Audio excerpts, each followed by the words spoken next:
В рамках проекта «Герои будни трудовых» в Карагандинском областном музее изобразительного искусства прошла творческая встреча с известным художником, активистом антиядерного движения, номинантом на Нобелевскую премию мира Карибеком Куюковым. На встрече со студентами Карагандинского технико-строительного колледжа почетный гость рассказал об антиядерном турне во Францию и ответил на вопросы гостей. Мероприятие посвятили Дню Республики. Я очень рад приветствовать сегодня наших гостей. И вообще это турне намечалось еще в прошлом году, идея была, поэтому была немножко проблема материальная база. И когда нам пришлось открыть сбор именно для этой поездки, я очень благодарен всем людям, которые откликнулись на этот сбор. И наша партия Аманат, Аким Карагандинской области. Благодаря, в общем, этим людям я смог посетить наконец-то Францию, потому что там я был первый раз. Как вы знаете, что во Франции тоже есть полигон Маруа. И очень много людей там знают об этом, но не знали о том, что происходило у нас в Казахстане, на Семипалатинском полигоне в течение 40 лет, когда испытывали ядерное оружие. Это был Советский Союз. И у меня были там встречи, были выставки. Был в городе Париже, Рен, город Страсбург.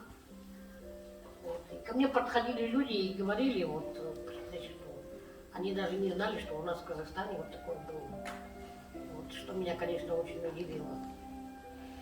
Именно, я думаю, что именно сейчас, в данное время, именно в этот момент, я думаю, что каждый человек видит все, что происходит в этом мире.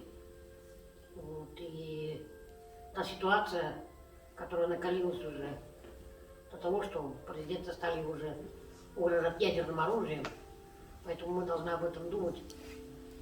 С помощью специального экрана сотрудники музея продемонстрировали картины талантливого художника. Встреча прошла в теплой и дружественной обстановке. Художник рассказал о посещении Лувра, где впервые увидел Мону Лизу, планах на будущее и ответил на вопросы студентов.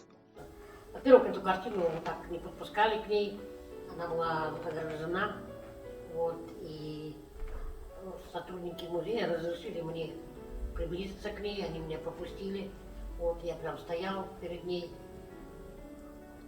Я вам скажу, что впечатление было такое, что я думал, что это будет какая-то большая картина, там, казалось, обычного небольшого размера, и я с ней как-то, может быть, внутренне разговаривал, в принципе, что естественно, это для меня было таким, наверное, достижением, что я увидел, ахнул, и все, думаю, теперь можно дальше идти. Недавно мастер вернулся из Астаны, где во Дворце независимости изобразил на уникальной картине мира голубя. Стоит отметить, что над произведением трудились художники разных стран. 20 человек приняло участие в создании этой картины.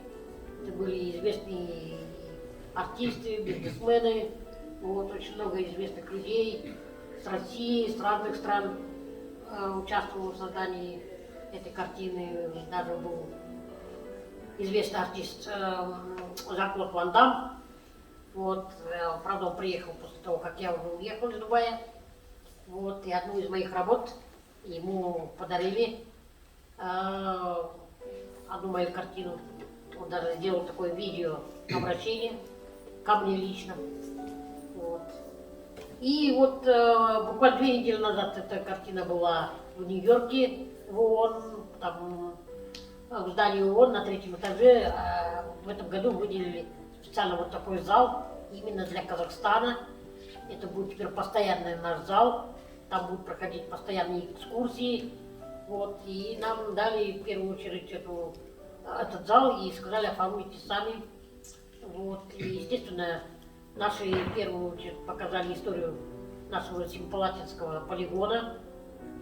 Вот, и вот была презентация этой картины в ООН.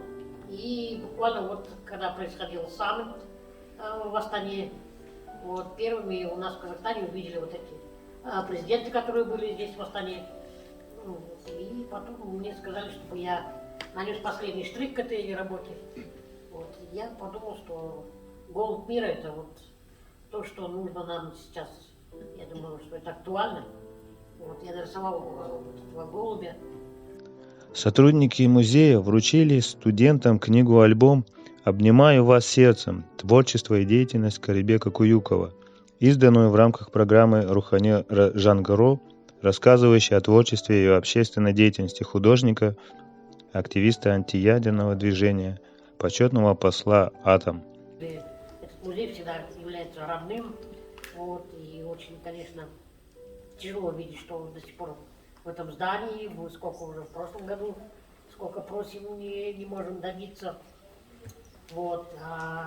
Естественно, конечно, хотелось бы пожелать нового здания, чтобы этот музей был, можно было с гордостью вот, в него заходить. И, естественно, очень много людей. У меня очень часто бывают такие вот встречи здесь с студентами, с учениками. Вот. И я думаю, что когда была вот эта пандемия, когда люди не могли собираться, вот, а сейчас есть время, сейчас есть возможность, вот, и вот такие, как вы, молодые люди, могут тоже показать себя, показать свой талант.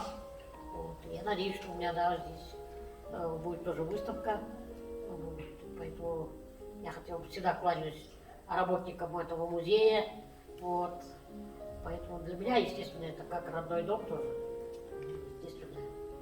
Здесь я чувствую себя как-то вот, как дома.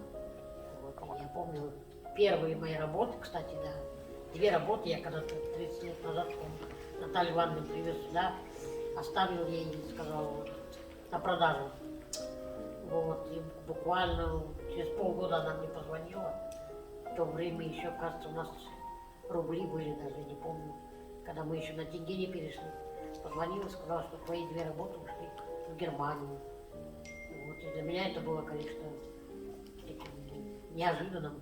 Я привык, я воспитан был в Советском Союзе, и чтобы продавать свои работы, для меня это было как-то нельзя, запретным, это спекулянты, знаете, в то время было очень нас держали в таких рамках.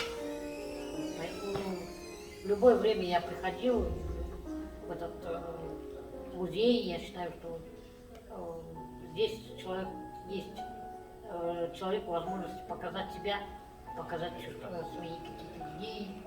И я всегда стараюсь приходить, когда у меня есть возможность и время. Ребята не хотели отпускать Карибека Тельтаевича, задавали вопросы, допытывались о секретах изобразительного искусства, восхищались талантом художника, его силе воли и сильным характером.